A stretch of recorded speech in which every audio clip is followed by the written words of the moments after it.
MTA International, reaching the corners of the earth.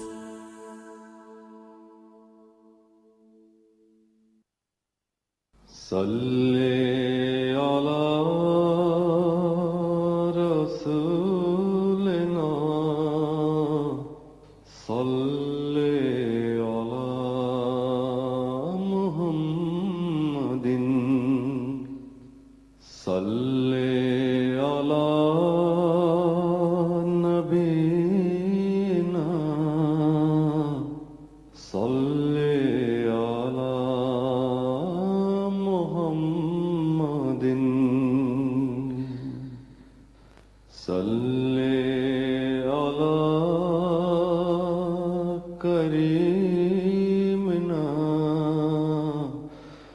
صلی علی محمد صلی علی حبیبنا صلی علی محمد صلی علی امامنا صلی علی محمد صلی علی نبینا صلی علی محمد صلی علی رسولنا صلی علی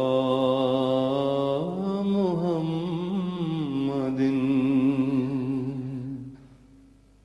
صلی علی شفیعنا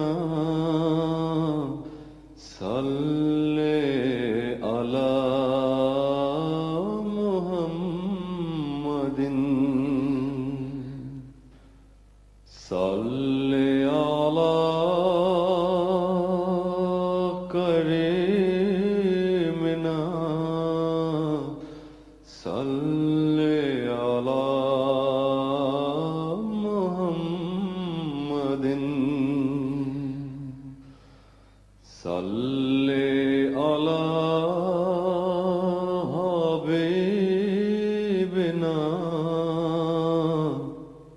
صلی علی محمد صلی علی امامنا صلی علی محمد صلی علی رحیمنا صلی علی محمد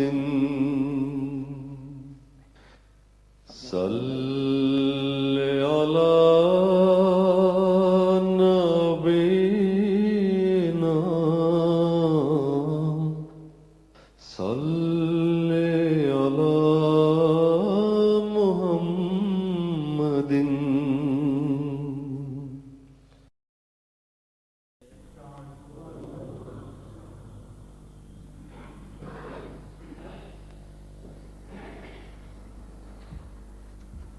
السلام علیکم ورحمۃ اللہ. اذان دے دیں.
على الفلاح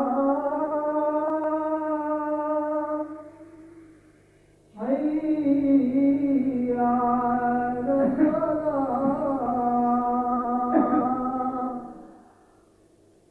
حي على الفلاح حي على الفلاح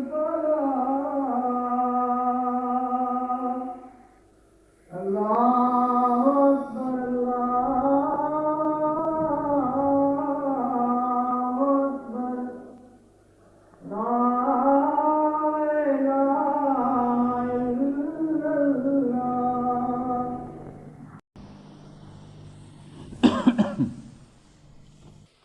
أشهد أن لا إله إلا الله وحده لا شريك له وأشهد أن محمدا عبده ورسوله أما بعد فأعوذ بالله من الشيطان الرجيم بسم الله الرحمن الرحيم الحمد لله رب العالمين الرحمن الرحيم مالك يوم الدين إياك نعبد وإياك نستعين اهدنا الصراط المستقيم صراط الذين أنعمت عليهم غير المغضوب عليهم ولا الضالين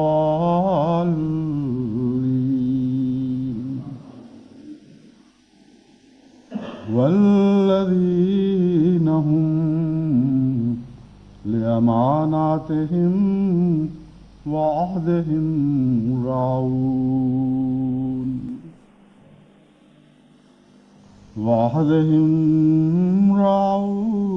والذين هم على صلواتهم يحافظون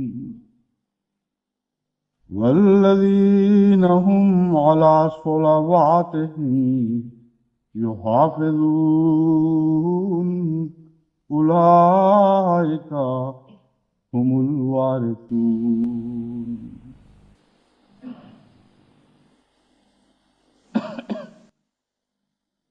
وارثون الذين يرثون الفردوس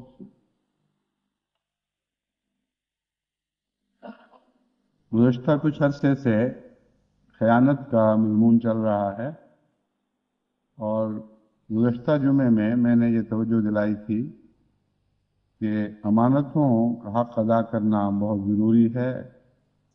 کسی امانت کے حق کی ادائیگی میں کوتاہی ہو تو خیانت کہلاتی ہے، مگر تمام خیانتوں سے بڑھ کر خیانت اس حق کی خیانت ہے جو خدا تعالیٰ کی طرف سے بطور امانت انسان کے سپرد کیا جاتا ہے.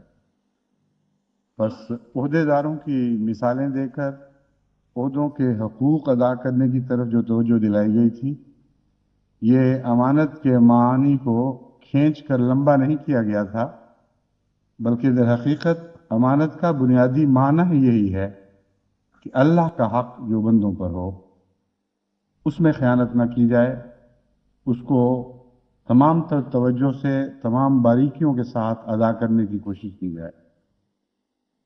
چنانچہ حضرت اقدس محمد مصطفیٰ صلی اللہ علیہ وآلہ وسلم پر جب قرآن نازل ہوا تو نزول قرآن کو اور حضرت صلی اللہ علیہ وآلہ وسلم کو شریعت کا نگران مقرر کرنے کو خدا تعالیٰ نے امانت فرمایا ہے، اور ایسی امانت فرمایا ہے جس کے متعلق فرمایا کہ انا عرضنا الامانۃ علی السماوات والارض والجبال فابین ان یحملنہا، کہ دیکھو ایک ایسی امانت تھی جس کو زمین اور آسمان اور پہاڑوں نے اٹھانے سے انکار کر دیا. اتنی بڑی ذمہ داری اس کے ساتھ وابستہ تھی. لیکن دیکھو اس بندے نے، محمد مصطفیٰ صلی اللہ علیہ وآلہ وسلم نے، جو انسان کامل ہے، اس نے آگے بڑھ کر اس امانت کا بوجھ اٹھا لیا. بس حضرت اقدس محمد مصطفیٰ صلی اللہ علیہ وآلہ وسلم کی غلامی میں آپ کے کاموں کی ادائیگی امت محمدیہ پر فرض ہے، اور اس امانت کو اٹھانے میں تمام امت حضرت محمد مصطفیٰ صلی اللہ علیہ وآلہ وسلم کی مددگار اور معاون ہے. اور جس حصے پر جتنی امانت ڈالی جائے یا امانت کا بوجھ ڈالا جائے، اس حصے پر یہ امانت گویا خدا تعالیٰ نے ڈالی، کیونکہ امانت کا نزول اللہ تعالیٰ کی طرف سے ہوا ہے. اور اس پہلو سے جب ہم احادیث نبویہ پر غور کرتے ہیں تو سمجھ آ جاتی ہے کہ کیوں حضرت اقدس محمد مصطفیٰ صلی اللہ علیہ وآلہ وسلم نے امانت کے حق کی ادائیگی پر اتنا زور دیا، اور اسے قرآن کریم نے بھی خدا تعالیٰ کی امانت ہی قرار دیا ہے. جیسا کہ میں نے گزشتہ خطبے میں آیت کی تلاوت کی تھی، خدا تعالیٰ فرماتا ہے کہ تم لوگ آپس میں جب خیانتیں کرتے ہو تو پھر تم خدا کی خیانت بھی کرنے لگتے ہو اور رسول کی خیانت بھی کرنے لگتے ہو. یعنی وہ خیانت جو سب سے ذلیل اور سب سے زیادہ خطرناک ہے وہ اللہ اور رسول کی خیانت ہے. بس ظاہر ہوا کہ اول درجے پر امانت وہی ہے جو خدا تعالیٰ کی طرف سے رسول اور اس کے غلاموں پر عائد فرمائی گئی ہے، کہ ان کے سپرد فرمائی گئی ہے، اور اس کی ادائیگی میں ہمیں حد سے زیادہ محنت کے ساتھ، باریک نظر کے ساتھ توجہ دینا ہوگی اور مستقلاً اس کی حفاظت کرنا ہوگی. بات یہ ہے کہ جماعت کے عہدیداروں سے متعلق تو میں گزشتہ ایک سلسلے میں تفصیل سے روشنی ڈال چکا ہوں. ان تمام باتوں کو دہرانا مقصود نہیں ہے، مگر مثالیں دیتا ہوں کہ کس طرح انسان اپنی امانت سے غافل ہو جاتا ہے اور کتنی جلدی امانت کو بھولنے کا عادی ہے. جو باتیں تفصیل سے بیان کی جاتی ہیں ان کو بھی بار بار دہرانا پڑتا ہے، اور یہ کوئی آج کی بات نہیں، یہ ہمیشہ سے ایسا ہی سلسلہ چلا آ رہا ہے.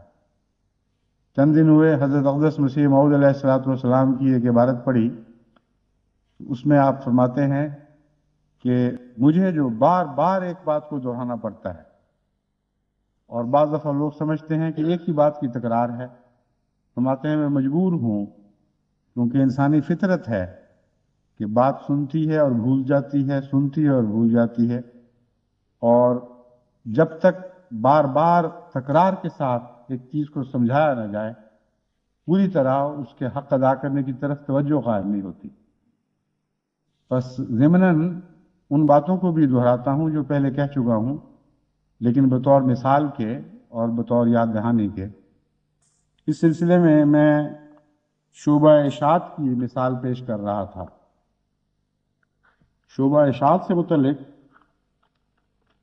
ایک دو اور باتیں کہہ کر پھر بعض دوسرے شعبوں کا بھی محض مثال کے طور پر ذکر کروں گا. دنیا بھر میں جماعت احمدیہ خدا کے فضل سے نمائشوں میں حصہ لے رہی ہے، یعنی ایسی نمائشیں جو کتب کی نمائشیں ہیں، اور اللہ ماشاءاللہ بعض دفعہ تو دوسری چیزیں بھی ساتھ ہو جاتی ہیں، لیکن آج کل یہ دنیا میں رواج زیادہ زور پکڑ رہا ہے کہ کتب کی نمائش مختلف ممالک میں لگائی جاتی ہے، اور اس میں جماعت احمدیہ خصوصیت کے ساتھ حصہ لیتی ہے. اسی طرح بڑی نمائشوں میں بھی بعض حصے کتب کی نمائشوں کے لیے مخصوص کیے جاتے ہیں. میرا گزشتہ کئی سال کا تجربہ یہ ہے کہ دور دور سے ممالک نمائش کے قریب آنے پر یہ اطلاع بھیجتے ہیں کہ اب نمائش میں اتنے دن رہ گئے ہیں، ہمیں فلاں فلاں کتب کی ضرورت ہے، فلاں لٹریچر کی ضرورت ہے، فلاں سووینئرز کی ضرورت ہے، اور ہمارے پاس کچھ نہیں ہے، اگر جماعت احمدیہ کے وقار کی خاطر ہمیں ہوائی جہاز پر زیادہ خرچ کر کے بھی کتب بھجوائی جائیں تو یہ مناسب ہوگا۔ لیکن سوال یہ ہے کہ جماعت کے وقار کا ان کو نمائش کے قریب آنے کے وقت کیوں خیال آیا؟ اور پھر سوال یہ ہے کہ اس ملک کا نظام کیا کرتا رہا ہے؟ وہ ملک بہرحال کسی امیر کے سپرد ہے، اس امیر کے تابع مختلف شعبوں کے سیکریٹری موجود ہیں، ان میں ایک اشاعت کا سیکریٹری بھی موجود ہے۔ کیوں اس سے پہلے خیال نہیں آیا کہ ہمارے ملک میں کب اور کس نوعیت کی نمائش کہاں کہاں لگے گی؟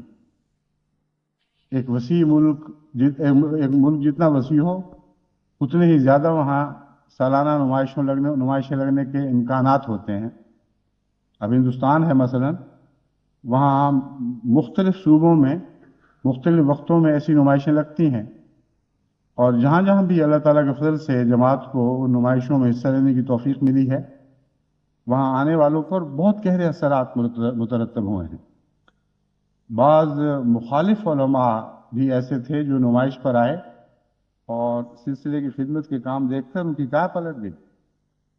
بعض متعصب ہندو لیڈر تھے جو اسلام کا نام برداشت نہیں کر سکتے تھے، لیکن وسیع نمائش تھی، اس میں کسی اور دلچسپی کی خاطر آئے، اتفاقاً جماعت احمدیہ کے اسٹال پر بھی نظر پڑی، اور جب انہوں نے کھڑے ہو کر وہاں جماعت کے لٹریچر کا سرسری نظر سے مطالعہ کیا تو نہ صرف حیران رہ گئے، بلکہ ایک متعصب لیڈر نے یہاں تک لکھا کہ میں تو اسلام کو کچھ اور سمجھا کرتا تھا، اگر یہ اسلام ہے تو محبت کے لائق۔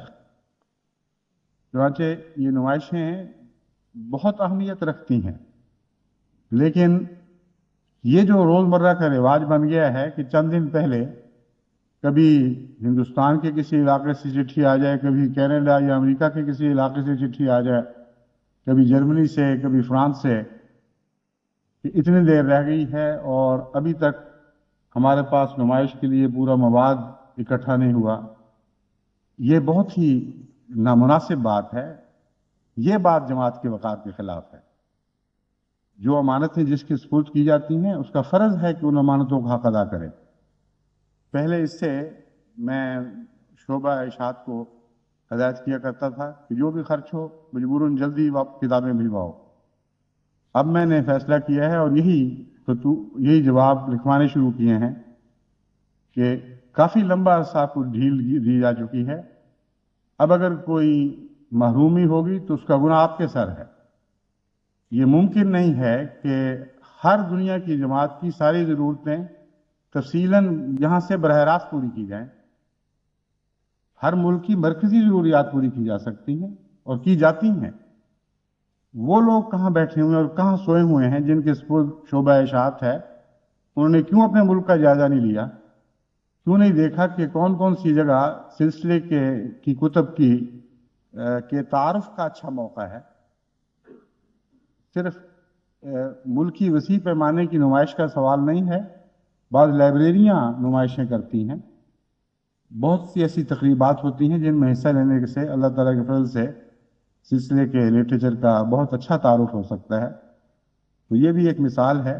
تمام سیکریٹری اشاعت کا فرض ہے کہ اشاعت کے ہر موقع پر نظر رکھیں اور دور کی نظر بھی رکھیں کہ فلاں سن میں فلاں بات ہونی ہے، اور اس کے لیے پہلے سے تیاری کریں۔ جو بھی ضرورت ہوگی وہ ضرور پوری کی جائے گی انشاءاللہ۔ یہاں لٹریچر اسی لیے شائع ہوتا ہے کہ وہ دنیا میں تقسیم ہو، کہیں صندوقوں میں بند کرنے کے لیے تو نہیں شائع ہوتا، لیکن اب انفرادی طور پر الگ الگ بھجوانے کا سلسلہ بند ہوگا، کیونکہ یہاں بھی اللہ تعالیٰ کے فضل سے جو کام ہو رہے ہیں اکثر رضاکارانہ ہیں۔ بہت کم ایسے لوگ ہیں جن کے جو سلسلے کے باقاعدہ خدمت گزار ہیں، یعنی واقفین زندگی کے طور پر کام کر رہے ہیں۔ ایسے جو ہیں ان کے ساتھ بھی مددگار مستقل نہیں ہیں۔ اب شعبہ اشاعت مثلا مولوی منیر الدین صاحب شمس کے سپرد ہے. سال ہا سال تک بغیر کسی کلرک بغیر کسی معاون کے سارا کام وہ خود کرتے ہیں. مجھ سے شکایت کرتے رہے شروع میں، تو ان کو میں نے سمجھایا کہ یہاں کی جماعت خدا کے فضل سے بہت اچھا مادہ رکھتی ہے، اس میں صلاحیت موجود ہے، اپنی ٹیم خود بنائیں. چنانچہ ٹیمیں بنانی شروع کی. اللہ کے فضل سے وہ خدا کے فضل سے اتنی اچھی ٹیمیں ان کے ساتھ بننی شروع ہو گئیں کہ بڑے بڑے کام آسان ہو گئے. اور یہی حال باقی دوسری چیزوں میں بھی ہے. لیکن ان رضاکارانہ کام کرنے والوں پر ایک حد تک بوجھ ڈالا جا سکتا ہے، اور یہی کام دوسرے ملکوں میں بھی اگر اسی طرح سب کریں تو بہت وسیع تعداد میں خدا کے فضل سے جماعت کے اچھے رضاکار تربیت پا سکتے ہیں اور آئندہ کی ذمہ داریاں سنبھالنے کی اہلیت رکھ سکتے ہیں. اس ضمن میں تصنیف کا بھی ذکر کرتا ہوں. شعبہ اشاعت اور شعبہ تصنیف کا گہرا رابطہ ہے. اشاعت کا تو مطلب ہے کہ جو بھی لٹریچر تیار ہو اس کی مناسب تقسیم، اس پر نظر رکھنا کہ کون سی چیز کی ضرورت کہاں کہاں ہے اور وہ ضرورت بر وقت پوری کرتے رہنا. اپنا سٹاک ختم ہونے سے پہلے اس کے متعلقہ شعبوں کو سے رابطہ پیدا کرنا اور ان سے مطالبہ کرنا کہ فلاں وقت کے اندر ہمارا سٹاک ختم ہونے والا ہے. یہ بھی ضروری ہے کہ کافی دیر پہلے اندازہ لگا کر یہ اطلاع دی جائے. بعض ملکوں کی طرف سے ایسی اطلاع ملتی ہے کہ قرآن کریم مثلا فرانسیسی سٹاک میں بالکل نہیں رہا اور مطالبہ ہے. سوال یہ ہے کہ ایک دن میں تو نہیں اچانک غائب ہوا تھا، ختم ہوتے ہوتے وقت لگتا ہے. اندازہ ہو جاتا ہے رفتار کا کہ اس رفتار سے نکل رہا ہے تو اتنے مہینے کا سامان باقی ہے. چند مہینے پہلے لکھنا چاہیے، کیونکہ ہو سکتا ہے یہاں بھی ختم کے قریب ہو اور اتنے زیادہ مطالبے اکٹھے آ جائیں کہ پھر نیا چھپانے کی ضرورت پیش آ جائے. یہاں بھی میں نے اس سے متعلقہ عہدیداروں کو ہدایت کی ہے کہ اپنی ضرورت کا اندازہ چند مہینے پہلے رکھ کر مجھے بر وقت مطلع کیا کریں، تاکہ کبھی بھی ایسا نہ ہو کہ اچانک مطالبہ آئے اور ہم اسے پورا نہ کر سکیں. مگر یہ ایسا کام ہے کہ ساری دنیا کے وسیع رابطے اور مسلسل رابطے رہنے ضروری ہیں. دوسرا شعبہ ہے تصنیف. تصنیف کا کام صرف یہ ہے کہ سلسلے کی لٹریچر کی ضرورتوں پر نظر رکھے. مرکزی نظر تو ساری عالمی ضروریات پر رہتی ہی ہے، لیکن مختلف ممالک کی بعض فوری مقامی سطح کی ضرورتیں ہوا کرتی ہیں، اور ان پر نظر رکھنا اس ملک کے سیکرٹری تصنیف کا کام ہے. مثلا ایک ملک میں کسی خاص قسم کا فتنہ جماعت کے خلاف پھیلایا جا رہا ہے، خاص قسم کا ایک منصوبہ بنایا جاتا ہے جس کا بعض ملکوں سے تعلق ہوتا ہے. مثلا انگلستان میں ایک دفعہ یہ منصوبہ بنایا گیا کہ حضرت عیسیٰ علیہ السلام کی گستاخی کا الزام لگا کر تمام اسکول کے بچوں کو مختلف تعلیمی اداروں میں تعلیم حاصل کرنے والے بچے ہوں یا بڑے ہوں ان کو جماعت سے بدظن کیا جائے. اور مسلمان ملانوں نے لٹریچر تیار کیا اور انگریزی میں ترجمے کروا کر عیسائیوں میں تقسیم ہوا. اس قسم کے حربے مختلف ممالک میں استعمال ہوتے رہتے ہیں. اللہ تعالیٰ کے فضل سے فوراً جوابی کارروائی ہوئی اور دیکھتے دیکھتے وہ مخالفان لٹریچر منظر سے غائب ہو گیا، کیونکہ اس جواب کے بعد جو سلسلے نے شائع کیا ہے، اعتراض کرنے والے کو کھڑے ہونے کی جگہ باقی نہیں رہتی، اسے خود بھاگنا پڑتا ہے. اور ہر شعبے میں جماعت کو خدا تعالیٰ نے رعب عطا فرمایا ہے. جو صرف تو رعب کا یہی مطلب ہے کہ ایسے دلائل عطا فرمائے ہیں، ایسی ترجیحی سلطان عطا کی ہے، یعنی غالب آنے والی دلیل، کہ اس کے نتیجے میں خدا تعالیٰ کے فضل کے ساتھ دشمن کے پاؤں اکھڑ جاتے ہیں، اور یہ چونکہ ہمیشہ ہوتا چلا جا رہا ہے اس لیے رعب بنتا ہے۔ رعب کی ایک تاریخ ہوا کرتی ہے، رعب آنن فان خود بخود نہیں بن جاتا فضلی طور پر۔ جو رعب دار لوگ ہیں، گھروں میں بھی ایسے والدین ہوتے ہیں جو رعب دار ہوتے ہیں، گھروں میں بھی ایسے والدین ہوتے ہیں بالکل بے روب ہے، ان کی کوئی حیثیت نہیں ہوتی۔ یہ باتیں اچانک ایک دو دن میں نہیں ہوا کرتی۔ رعب دار والدین کا ایک کردار ہے، ایک لمبا عرصہ تک بچوں نے ان کو دیکھا ہے، بعض حالتوں میں بعض رد عمل کرتے ہوئے، اس کے بعد رعب قائم ہو جاتا ہے، پھر کسی کی مجال نہیں ہوتی کہ اس رعب کی مخالفت میں کوئی کام کرے۔ تو حضرت مسیح موعود علیہ السلام کو جو الہام ہوا نصرت بالرعب، اس کے پیچھے ایک لمبا کردار ہے، اور اس کردار کی ہمیں حفاظت کرنی ہوگی ورنہ رعب جاتا رہے گا۔ قرآن کریم نے بھی مسلمانوں کو بالعموم اس طرف توجہ دلائی ہے کہ دیکھو یہ بات نہ کرنا ورنہ تمہاری ہوا نکل جائے گی۔ وہ ہوا جس کا قرآن کریم نے ذکر فرمایا ہے اسی کو ہم رعب کہتے ہیں۔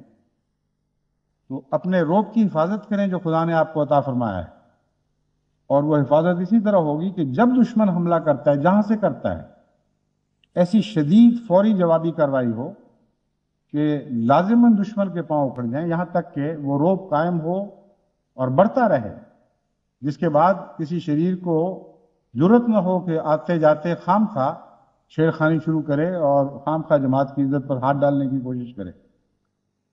اس ضمن میں ایک سیکرٹریان اشاعت کی بات ہو رہی ہے، تو مرکزی علماء کو بھی جو اس وقت رضا میں بیٹھے میری بات سن رہے ہیں، ان کو ایک نصیحت کرنی چاہتا ہوں۔ جماعت کے خلاف جو آج کل کارروائیاں ہو رہی ہیں، ان کا لب لباب یہ ہے کہ ہر جگہ سے جماعت کے پاؤں کھیرنے کی خاطر سعودی عرب کے پیسے سے پاکستان کے ملانے اور بعض دوسرے کرندے مل کر یہ کوشش کرتے ہیں کہ عام مسلمانوں پر مختلف ممالک میں یہ تاثر دیں عام مسلمانوں کو کہ آپ میں اور ان میں بڑا فرق ہے، ہم جو ان سے غیر معمولی سلوک کر رہے ہیں اس کی وجوہات ہیں، آپ کے عقیدے خواہ اختلاف بھی رکھتے ہوں پھر بھی ہم سب سے ملتے جلتے ہیں، ہم بالعموم اقدار مشترکہ رکھتے ہیں، مشترک قدریں رکھتے ہیں، لیکن ان کا مزاج الگ، ان کے خیالات اور عقائد الگ، اور اتنا فرق ہے کہ ہم میں مل کر اکٹھے ہو کر بیٹھ ہی نہیں سکتے۔ بس یہ فرق انہوں نے خود اپنے اندر قائم کیے ہیں، ہمارے پیچھے نماز نہیں پڑھتے، ہمارے ساتھ یہ سلوک نہیں کرتے، فلاں بات نہیں کرتے، ظفر اللہ خان نے قائد اعظم کا جنازہ نہیں پڑھا، وغیرہ وغیرہ وغیرہ، اور بار بار یہ تاثر زیادہ قوی کرنے کی کوشش کی جاتی ہے کہ سارا قصور جماعت احمدیہ کا ہے، خود الگ ہو بیٹھی ہے، اپنے عقائد مختلف بنا بیٹھی، ہم کیا کر سکتے ہیں۔ اس کی جوابی کارروائی تو اس رنگ میں تو ہوتی ہے کہ ان کے ہر اعتراض کا مؤثر جواب دیا جاتا ہے، بتایا جاتا ہے کہاں جھوٹ بول رہے ہیں، جو سچی بات ہے اس کی توجیہ کیا ہے، کیوں ہم ایسا کرتے ہیں، اس کا شرعی جواز کیا ہے، وغیرہ وغیرہ۔ لیکن اب وقت ہے کہ جوابی حملہ کیا جائے، ورنہ سنجیدہ جوابی کارروائی کا عوام الناس پر کوئی خاص اثر نہیں پڑتا۔ اول تو ان تک یہ کتابیں پہنچتی نہیں، پہنچیں بھی تو ان میں اتنا شعور ہی نہیں ہوتا کہ اعتراض اور اس کے جواب کا صحیح موازنہ کر سکیں، اس لیے بڑی مشکل پیش آتی ہے، اور پھر یوں لگتا ہے کہ ہم سب یعنی باقی مسلمان سب یہ سمجھتے ہیں کہ صرف یہی ہیں جو محل نظر ہیں، ہمارے اسلام کا تو شک پر تو شک ہی کوئی نہیں، ہمیں کیا ضرورت پڑی ہے ان کا جواب پڑھیں اور یہ فیصلے کریں کہ واقعتاً سچے الزام ہیں جھوٹے الزام ہیں، ساری امت نے مل کے ان کو نکال باہر مارا ہے، ہم بھی سمجھ لیتے ہیں کہ چلو باہر کہیں تو باہر کے رہیں، جو شرفاء ہیں ان کا بھی اثر ہے۔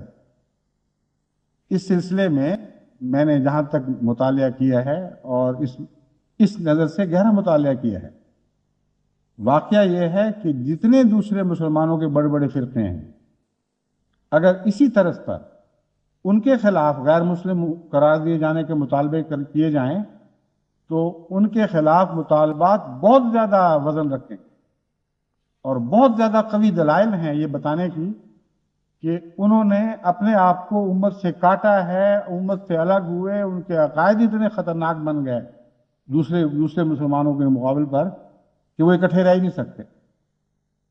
پس مکر و مکر اللہ کا ایک معنی یہ بھی ہے کہ جیسے مکر وہ کرتے ہیں اس حد تک مکر کی اجازت ہے، اور اللہ تعالیٰ نے مکر اور خدا وغیرہ کے سلسلے میں پہل کا کہیں ذکر نہیں فرمایا۔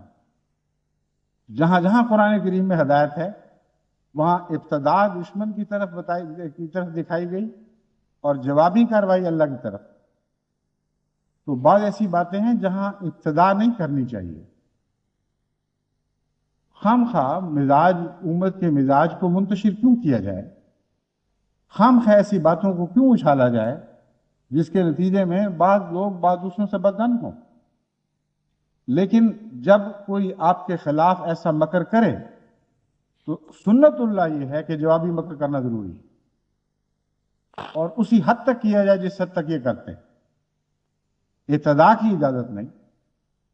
بس علماء کو چاہیے کہ اب یہ کتابیں لکھیں کہ کیوں بریلویوں کو دائرہ اسلام سے خارج قرار دیا جائے، کیوں وہابیوں کو دائرہ اسلام سے خارج قرار دیا جائے، کیوں شیعوں کو دائرہ اسلام سے خارج کیا جائے، کیوں فلاں کو دائرہ اسلام سے خارج کیا جائے، اور کیوں فلاں کو، اور کیوں اسماعیلیوں کو، اور کیوں دوسرے شیعہ اور سنی فرقوں کو باری باری اسلام سے نکال کے باہر مارا جائے۔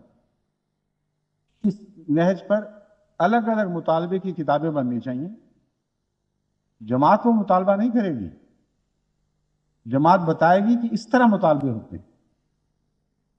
جماعت امت مسلمہ کو سمجھائے گی کہ جس طریق پر تم نے ہمارے خلاف مطالبے سنے اور ان کو اپنے ذہنوں میں جگہ دی، اب اسی طریق پر دوسرے مطالبے بھی دیکھو۔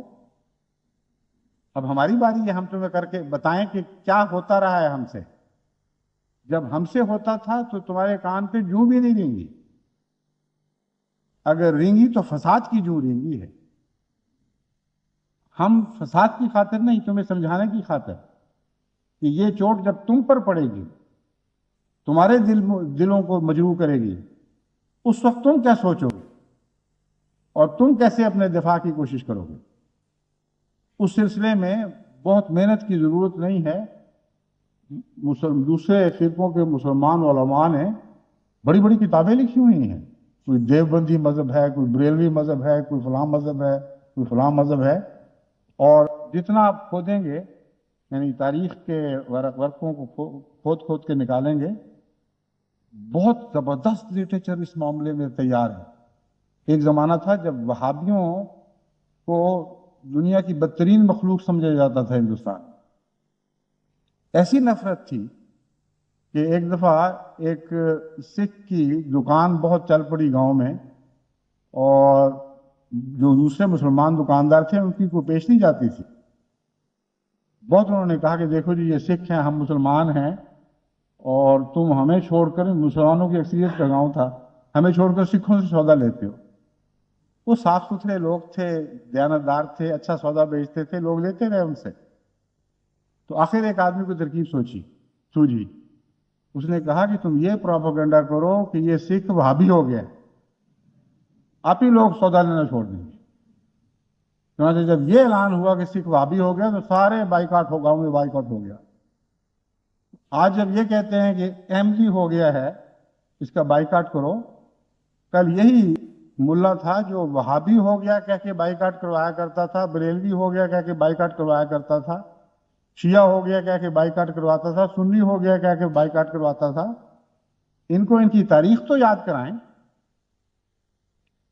ابھی بنگلہ دیش سے مثلا یہ اطلاع ملی کہ راجشاہی میں جماعت کی نئی تعمیر شدہ مسجد جو ابھی اپنے اختتام تک پہنچ رہی تھی، تکمیل کے تک پہنچ رہی تھی، اس پر ملانوں نے اور ان کے چیلے چانٹوں نے 1500 کی تعداد میں حملہ کیا، اور نہ صرف منظم کیا بلکہ ایک ایک اینٹ، بنیادوں کی بھی اینٹ اکھاڑ کر لے گئے۔ اب آپ اندازہ کریں کہ یہ بدبخت لوگ ہیں جو کہتے ہیں کہ ہم محمد رسول اللہ کی امانت کو سنبھالے ہوئے ہیں، اس کے امین بنائے گئے. ایسی چوری کو، ایسی ذلیل حرکت کو کہ خدا کے گھر کی اینٹیں بھی چرا کے لے جائیں، اس کو انہوں نے امانت قرار دے رکھا ہے. ان سے تو اللہ نپٹے گا. لیکن اعلان وہاں یہ کر رہے ہیں کہ اس لیے ہم پر فرض ہے یہ کہ قرآن کریم نے مسجد ضرار کا ذکر کر کے ہم پر فرض عائد کر دیا ہے کہ ہر وہ مسجد جہاں سے ہم سمجھیں کہ فساد ہو رہا ہے، یعنی ہمارے نقطہ نگاہ سے اس مسجد کی تعلیم فساد پر مبنی ہے، اسے برباد کر دیں، اس کو جلا دیں. یہ مثال مسجد ضرار کی مثال بیان کر کے، اخباروں میں یہ اعلان کر کے کھلے عام مسلمانوں کو یہ دعوت دی گئی ہے، احمدیوں کی مسجدیں منظم کرو اور لوٹو مارو جو چاہو کرو. عین جائز بلکہ باعث ثواب ہے. سوال یہ ہے کہ مسجد ضرار کیا تھی، کس حد تک قرآن کریم نے عبادت گاہوں کو جلانے یا منظم کرنے کی اجازت دی ہے، یہ الگ بحثیں ہیں. اس سلسلے میں ایک دفعہ میں ایک تفصیلی خطبہ بھی دے چکا ہوں. بنگلہ دیش کو ہدایت دی جا چکی ہے کہ آپ کو کس قسم کی جوابی کارروائی کرنی چاہیے. لیکن میں صرف یہ بتانا چاہتا ہوں کہ اب ہمیں ان معاملات میں بھی جس حد تک قرآن کریم نے اجازت دی ہے کچھ جارحانہ کارروائی کرنی چاہیے. اگر ان کی اس دلیل کو توڑنا ہے تو محض دلائل سے نہیں توڑا جائے گا. اب ان کی تاریخ کو کھوج سے ان کی گندی تاریخ کو نکال کر عوام کے سامنے پیش کرنا ضروری ہو گیا ہے. بتانا پڑے گا کہ جب سے اسلام قائم ہوا ہے ان ملانوں نے مسجد ضرار کہہ کر یا فتنے کی مسجد کہہ کر آج تک کس ملک میں کتنی مسجدیں جلائی ہیں اور کتنی مسجدیں برباد کی.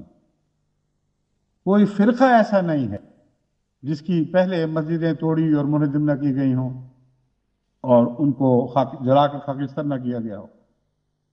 ایک بھاری تاریخ ہے.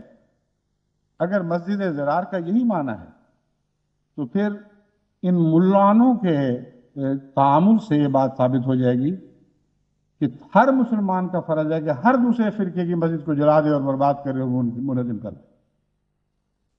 ایسی ظالم قوم ہو چکی ہے کہ ان کے اوپر تو بعض غصہ آتا ہے تو سخت لفظ استعمال کرنے کو دل چاہتا ہے، مگر ہمیں تحمل کی تعلیم ہے. صرف ایک بات ہے جو ہم کر سکتے ہیں کہ حضرت اقدس محمد مصطفیٰ صلی اللہ علیہ وسلم پر درود بھیجیں، جنہوں نے اس زمانے کے ملانوں کا نقشہ ان الفاظ میں کھینچا تھا، شر من تحت عظیم السماء. یہ بھی نہیں فرمایا کہ انسانوں میں سے وہ بدتر ہوں گے، فرمایا اس زمانے میں آسمان کے نیچے ذلیل ترین مخلوق ہوں. ہمیں کیا ضرورت ہے خود کسی گالی دینے کی؟ امت کے مالک، امت کے بادشاہ نے ان کا نقشہ کھینچ دیا ہے. یہی حدیث ہے جو عوام الناس کے سامنے جانی چاہیے کہ تم کدھر جا رہے ہو. یہ وہ لوگ ہیں جن کی قیادت میں تم ہر ظالمانہ کارروائی کرنے کے لیے شیر ہوتے چلے جاتے ہیں، ہر بری بات کے لیے آگے بڑھتے ہو. شر من تحت عظیم السماء کا ایک مفہوم یہ ہے کہ یہ لوگ جب شر کی طرف بلاتے ہیں تو اس وقت لوگ ان کی آواز پر لبیک کہتے ہیں. یعنی شر کرنے کی طاقت ہے، نیکی کی طاقت نہیں ہے. جب نیکی کی طرف بلاتے ہیں تو سارے اپنے اپنے گھروں میں بیٹھ رہتے ہیں، کوئی آواز ان کی نیکی کی دعوت پر لبیک نہیں کہتے. میں نے پہلے بھی بارہا توجہ دلائی ہے، صرف پاکستان تو چھوڑیے، پاکستان کے کسی ایک چھوٹے سے قصبے کے علماء مل کر اور باقی علماء کی مدد لے کر وہاں سے گندگی، فساد، فتنہ، بددیانتی، رشوت، چوری، ڈاکہ، ظلم و ستم، جھوٹ، ان کے قلع کما کرنے کے لیے جہاد شروع کر کے دکھائیں. مجال ہے جو کوئی ان کی بات مان لے، لیکن کسی دوسرے کے اوپر ظلم کی تعلیم دے کر کے دیکھ لیں اس کا مال لوٹنے کی تعلیم دے کر دیکھ لیں، اس کے گھر جلانے کی تعلیم دے کر دیکھ لیں، کس طرح مجمع اکٹھا ہو جاتا ہے، کس طرح لوگ آگے بڑھ کر اس عظیم قربانی میں حصہ لینے کے لیے پیش آتے ہیں۔ یہ مطلب ہے شر من تحت عظیم السماء۔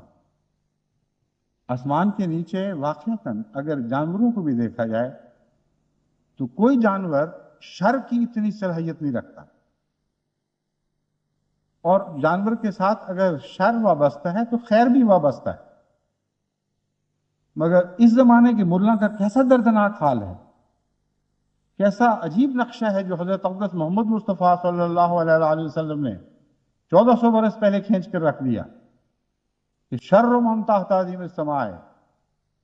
میں ان کو کوئی انسان بھی قرار نہیں دیتا، میں یہ کہتا ہوں کہ آسمان کے پردے کے نیچے وہ شریر ترین مخلوق ہیں،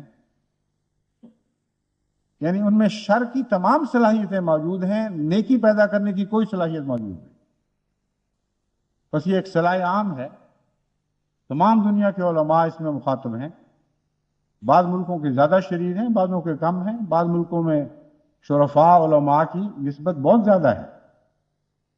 لیکن اس حدیث کا یہ مطلب ہے کہ جہاں بھی یہ اخلاق پاتی ہے، آسمان کے جس حصے کے نیچے ایسے بدترین لوگ ہیں، ان کی تعریف یہ ہے کہ ان کی شر کی آواز پر تو لبیک کہا جائے گا، ان کی خیر کی آواز میں کوئی طاقت نہیں ہوگی۔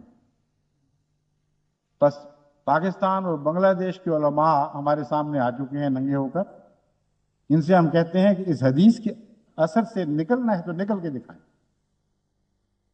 ثابت کریں دنیا پر کہ نیکیوں کی تعلیم پر بھی لوگ لبیک کہہ رہے ہیں۔ کوئی پیش نہیں جائے گی آپ کی، کوئی ایک بدی بھی آپ عالم اسلام سے دور کرنے کی صلاحیت نہیں رکھتے، کیونکہ آپ کو اس پر معمور نہیں فرمایا گیا، کیونکہ حضرت اقدس محمد مصطفیٰ صلی اللہ علیہ وآلہ وسلم کی اس پیشگوئی کو جھٹلانے کی آپ کو استطاعت نہیں ملے گی۔ شر آپ سے وابستہ ہے اور شر ہی کرتے چلے جائیں، اسی حالت میں آپ نے جانیں دینی ہے، پھر آپ کو سمجھ آئے گی کہ امانت کیا ہوتی ہے، پھر امانت کے نام پر آپ کو بلایا جائے گا، اور اس وقت جھنڈے لگیں گے آپ کی پیٹھوں کے پیچھے، جو خائنوں کے جھنڈے ہیں، جو حضرت اقدس محمد مصطفیٰ صلی اللہ علیہ وآلہ وسلم کو دکھائے گئے آسمان کی طرف سے، خدا تعالیٰ کی طرف سے۔ ہر بدترین خائن کے پیچھے ایک جھنڈا لگے گا اور بتایا جائے گا کہ اس نے کس کس امانت میں خیانت کی تھی۔ عبادت گاہوں کی حرمت کو قائم کرنا، ان کا احترام کرنا تو اسلام کی امتیازی شان ہے۔ حضرت صلی اللہ علیہ وآلہ وسلم سے کو تو قرآن کریم میں یہ حکم دیا گیا ہے کہ اس جگہ تو نماز نہ پڑھ، تیری شان کے لائق نہیں۔ بعد میں جو کارروائی حدیثوں میں درج ہے اس سے بھی یہی پتہ چلتا ہے کہ وہ کارروائی واضح طور پر اللہ تعالیٰ کے اشارے پر ہوئی۔ آج جب کہ ان ملانوں کے نزدیک وحی کے رستے ہی بند ہو چکے ہیں، تو ان کو کون اشارے کر رہا ہے؟ ان کا تو عقیدہ یہ ہے کہ خدا تعالیٰ کی طرف سے اب کوئی وحی کے ذریعے پیغام نہیں ملے گا، لیکن ان کا عقیدہ یہ بھی ہے کہ شیطانی وحیاں جاری ہیں، شیطانی القاء کا سلسلہ بند نہیں ہوا۔ اب بتائیں یہ مسجدوں کو کس القاء پر منہدم کرتے ہیں؟ کون ہے جو ان کو اشارے کر رہا ہے اور ان کو دکھا رہا ہے کہ اس مسجد کو بھی برباد کر دو، اس مسجد کو بھی برباد کر دو؟ امیر نگری ہے، کوئی ان لوگوں کو حیا نہیں، یہ نہیں سوچتے کہ اسلام کو اس طرح کتنا بدنام کرتے ہیں اور اسلام کے دفاع کے لیے کوئی دلیل باقی نہیں رہنے دیتے۔ اب بابری مسجد کا سلسلہ ہے، دیکھ لیجئے، ایک مشرکانہ حکومت وہاں قائم ہے، اس حکومت کی ساکھ داؤ پر لگ گئی، اس حکومت کو مشرک اکثریت کی طرف سے چیلنج دیا جا رہا ہے کہ ہمیں یہ مسجد منہدم کرنے دو، ورنہ ہم ملک میں بغاوت کی آگ بھڑکا دیں اور تمہاری حکومت کو پارا پارا کر دیں۔ آج تک تو وہ حکومت اس بات پر قائم ہے، اس اصول پر قائم ہے کہ خدا کے نام پر بننے والے عبادت گاہوں کے نام پر بننے والی عبادت گاہوں کی حفاظت ہمارا فرض ہے۔ یہ مشرکوں کا حال ہے۔ پاکستان میں کتنی مسجدیں ہیں جو منہدم کی گئیں، کتنے خدا کے گھر ہیں جو مسمار کیے گئے، کتنے ہیں جن کو واپس کیا گیا ان لوگوں کو اور ان کے نقصانات کی ذمہ داری قبول کی گئی، انہیں دوبارہ آباد کر کے دکھایا گیا۔ حال یہ ہے جیسا کہ میں نے بیان کیا، بنگلہ دیش میں یہی پاکستانی ملا ہے جس نے پہنچ کر فساد برپا کروایا ہے، اور بڑے ہی قابل اعتماد ذرائع سے یہ خبریں مل رہی ہیں کہ آئی ایس آئی کے ٹرینڈ فتنے پیدا کرنے والے ڈھاکہ میں اس وقت کام کر رہے ہیں، اور ان کی مدد سے باقاعدہ آپریشن پلان ہو رہے ہیں کہ اب ڈھاکے کی مسجد، پھر راجشاہی کی، پھر فلان جگہ کی، پھر فلان جگہ کی، اور حکومت اس میں ملوث ہے۔ حکومت کا ملوث ہونا اس طرح ثابت ہوتا ہے کہ حملے کے وقت اچانک تو ہو سکتا ہے کہ دفاع کی طاقت نہ پیدا ہوئی ہو اور اتنے ذرائع نہ ہوں کہ اس حملے کو روکا جا سکتا ہو، لیکن ساری مسجد کو منہدم کرنا، ایک ایک اینٹ کو اٹھا کر دوسری جگہ پہنچانا، بنیادیں کھودنا، بنیاد کی ساری اینٹیں چرانا، یہ کام کوئی ایک دو گھنٹے کی بات تو نہیں تھی۔ ایک دن لگا ہے یا 24 گھنٹے یا 48 گھنٹے لگے ہیں، ٹرک کرایوں پر لیے گئے ہیں۔ اتنا بڑا ملبہ ایک جگہ سے ڈھو کر دوسری جگہ پہنچانا یا گھروں میں تقسیم ہونا بڑا وقت چاہتا ہے۔ تو ایک اعانت ہوتی ہے خاموش اعانت کہ تم کرتے چلے جاؤ، ہم آنکھیں بند کر لیتے ہیں۔ میں آنکھیں بند کرنے والوں کو بھی بتاتا ہوں کہ ان شریروں نے، جنہوں نے یہ فساد برپا کیے ہیں، خدا کے گھروں پر حملے کروائے ہیں، انہوں نے تو اپنی آخرت کو ہمیشہ کے لیے برباد کر دیا ہے۔ ان کا انجام تو ان کو قیامت کے دن معلوم ہوگا کہ کیا ہے، کیسے خائنوں میں ان کا شمار ہوگا۔ لیکن آنکھیں بند کرنے والے بھی قیامت کے دن اندھے اٹھائے جائیں گے، ان سے بھی خدا کے فضل آنکھیں بند کر لیں گے، اور خدا تعالیٰ فرماتا ہے ایسے لوگوں کے متعلق کہ میں قیامت کے دن ان سے منہ پھیر لوں گا۔ خدا کی آنکھیں تو بند نہیں ہوتی، خدا اعراض فرماتا ہے، بس ایسے لوگوں سے اعراض کیا جائے گا۔ یہ جواب دہ ہیں، کیونکہ قرآن کریم نے جہاں شریعت کو امانت قرار دیا ہے، مذہب کو امانت قرار دیا ہے، وہاں دنیا کی حکومتوں کو بھی تو امانت ہی قرار دیا ہے۔ چنانچہ اللہ تعالیٰ فرماتا ہے ان اللہ یامرکم ان تؤدوا الامانات الی اہلھا واذا حکمتم بین الناس ان تحکموا بالعدل۔ امانت کا تعلق صرف مذہب سے نہیں ہے، دنیاوی امور میں بھی ہم تمہیں حکم دیتے ہیں کہ جب تم حکومت بنانے پر آؤ اور ووٹ مانگے جائیں تو امانت کا حق اس کے اہل کو دیا کرو، اور جب حکومت بن جائے فرمایا وَإِذَا حَكَمْتُمْ بَيْنَ النَّاسِ أَن تَحْكُمُوا بِالْعَدْلِ، جب تم لوگوں کے درمیان حکومت کرو تو عدل سے حکومت کرو، انصاف سے حکومت کرو۔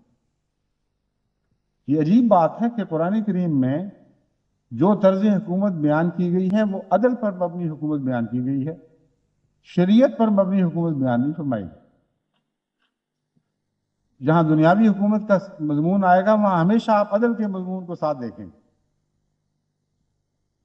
اور عدل ہی کی حکومت ہی دراصل مثالی سیکولر حکومت کو کہتے ہیں۔ اگر عدل سے حکومت کی جائے تو مذہب کی تفریق کو دخل اندازی کی اجازت ہی نہیں مل سکتی۔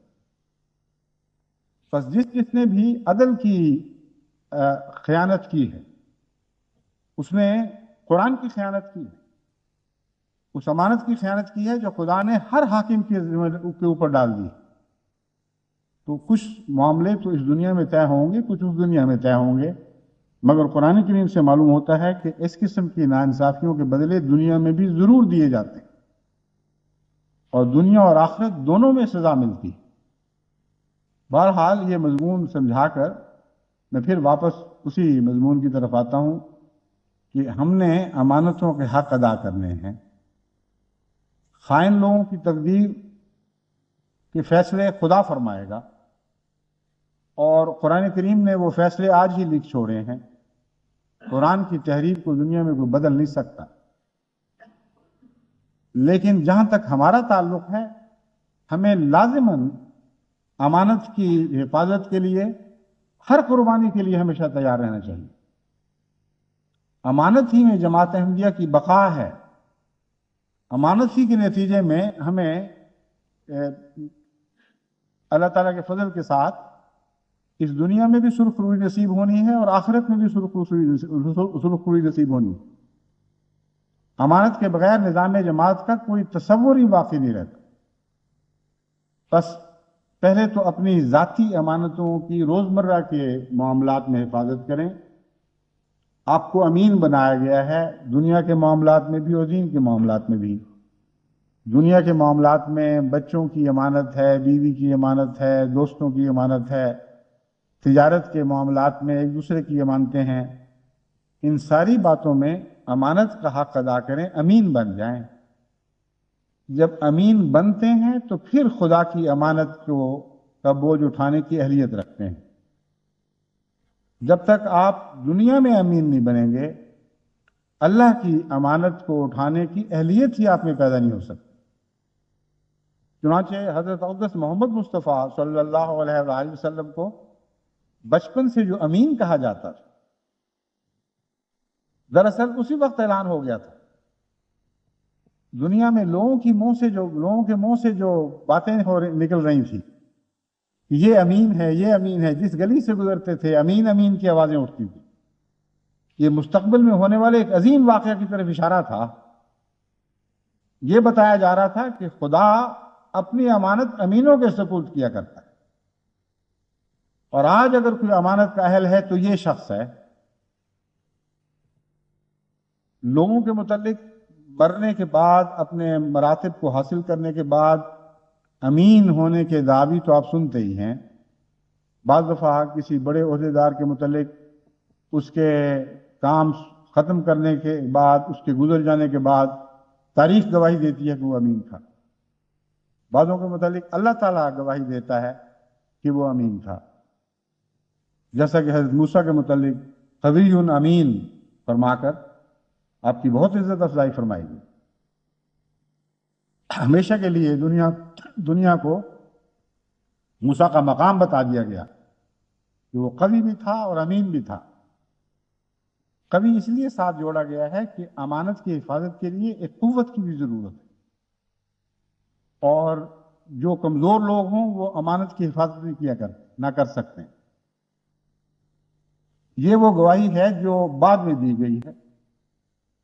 جہاں تک میں نے نبوت کی تاریخ کا مطالعہ کیا ہے، میرے علم میں ایک بھی ایسا نبی نہیں آیا جس کی قوم نے ہی یہ دعویٰ کیا ہو کہ اس کے نبی بننے سے پہلے اس کو لوگ امین کہا کرتے تھے۔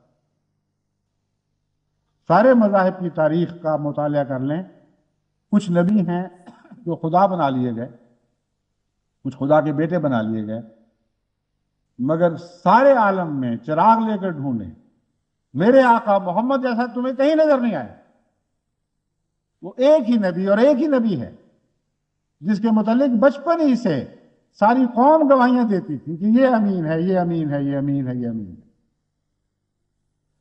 بس آپ کو اس سے یہ سبق ملتا ہے کہ دنیا میں آپ امین بنتے ہیں تو خدا کی امانت اٹھانے کی اہلیت رکھتے ہیں، اس کے بغیر آپ امانت کا بوجھ اٹھانے کی اہلیت نہیں رکھتے۔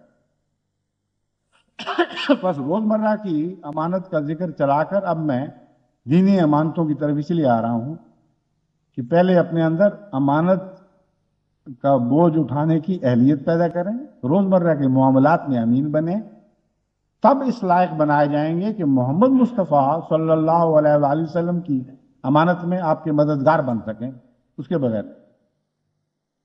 بس اگلی امانتیں جو ہیں ان کا سفر شروع ہوتا ہے، یا دینی امانتیں ووٹ دینے کے ساتھ۔ مثلا جماعتوں میں جہاں جہاں بھی عہدیدار چنے جاتے ہیں، وہاں امانت کے ساتھ فیصلہ کرنا کون اہمیت رکھتا ہے، بہت ہی بنیادی اہمیت کا حامل ہے۔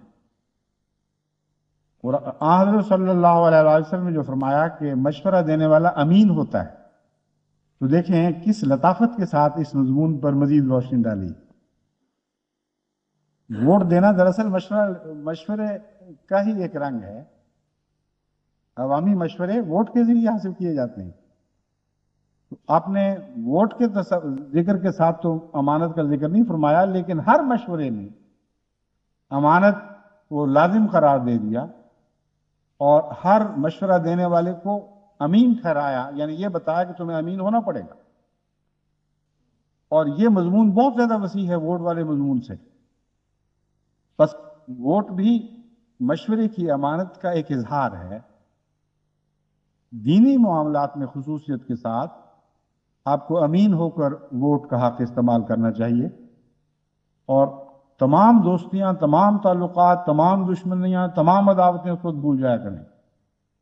یہ دیکھا کریں کہ آپ کے نزدیک یہ شخص اہلیت رکھتا ہے کہ نہیں،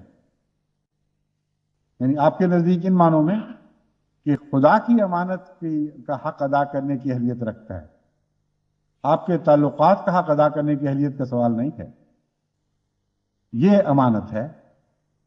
پھر جب عہدے دار بنائے جاتے ہیں تو وہ امین ہیں، ان کا فرض ہے کہ اپنی ذمہ داریوں کی تفصیل میں جائیں، معلوم کریں، کھوج لگائیں کہ کیا کیا ذمہ داریاں ہیں۔ حضرت اقدس محمد مصطفیٰ صلی اللہ علیہ وآلہ وسلم نے جس تفصیل سے ہمیں ہدایتیں دی ہیں،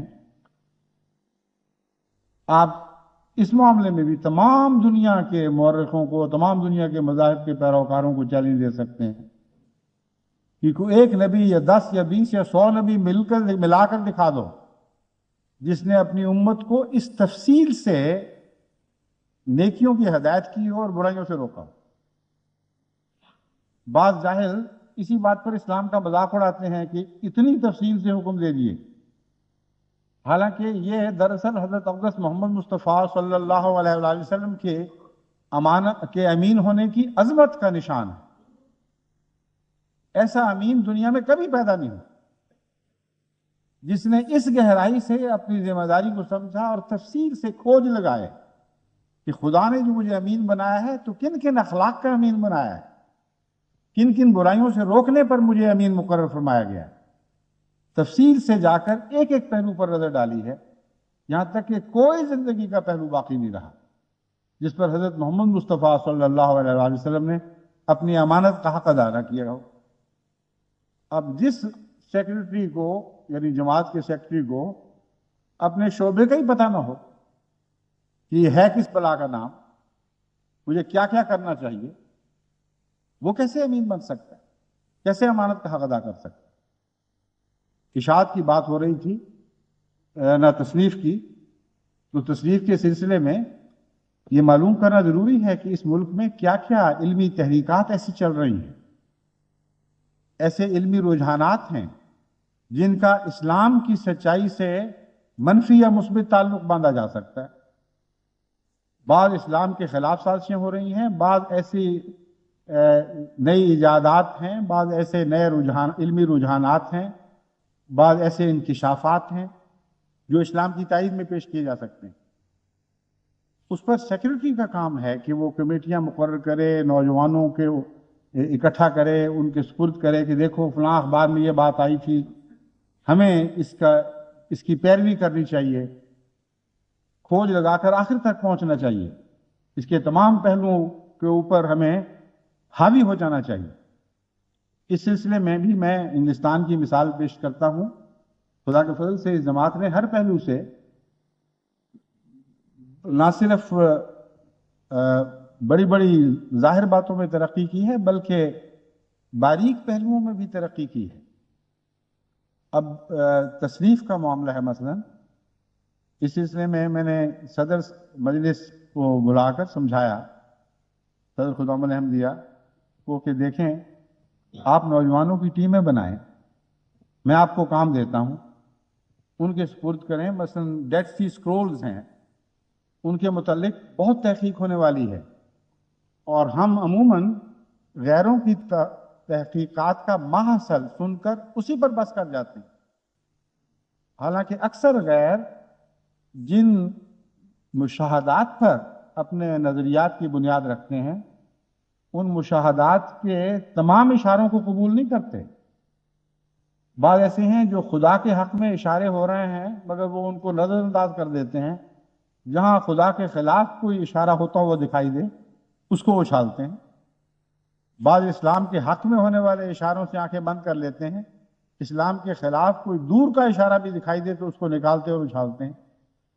ان کو میں نے سمجھایا کہ احمدی نوجوانوں کو یہ عادت ڈالیں، ٹیمیں بنائیں کہ وہ مل جل کر ان تمام علمی رجحانات پر نظر رکھیں، جہاں کوئی خبر آئے وہاں ایک ٹیم بن جائے اور وہ اس خبر کی کھوج نکالیں، آخر تک پہنچیں، وہ حقائق معلوم کریں۔ اگر وہ زبان مختلف ہے تو وہ زبان سیکھنے کے لیے بعض لوگ آمادہ ہوں، اور اسی طرح کے اور بہت سے پروگرام ان کے سپرد کیے۔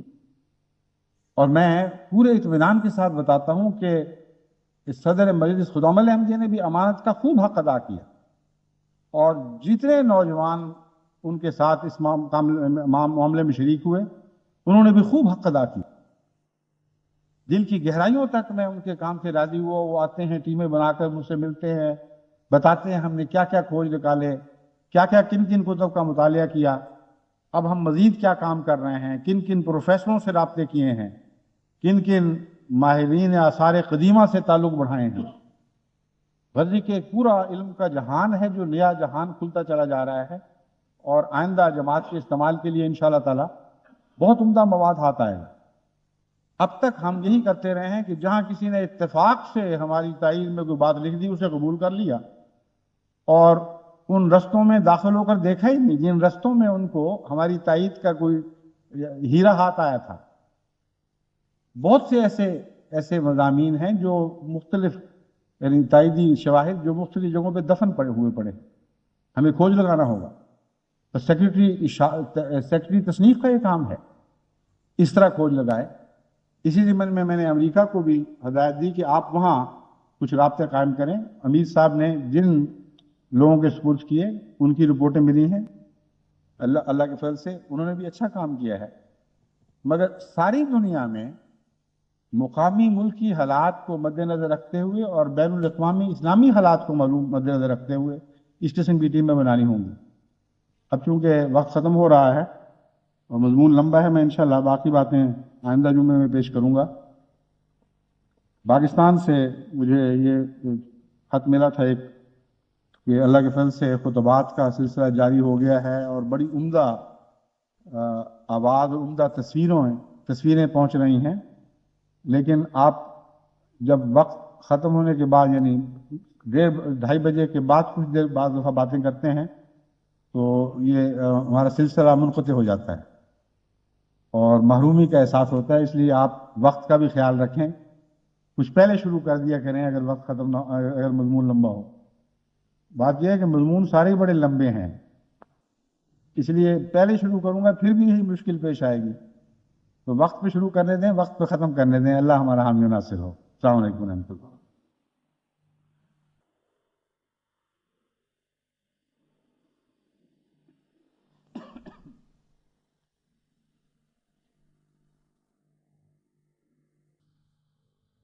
الحمد لله نحمده ونستعينه ونستغفره ونؤمن به ونتوكل عليه ونعوذ بالله من شرور أنفسنا ومن سيئات أعمالنا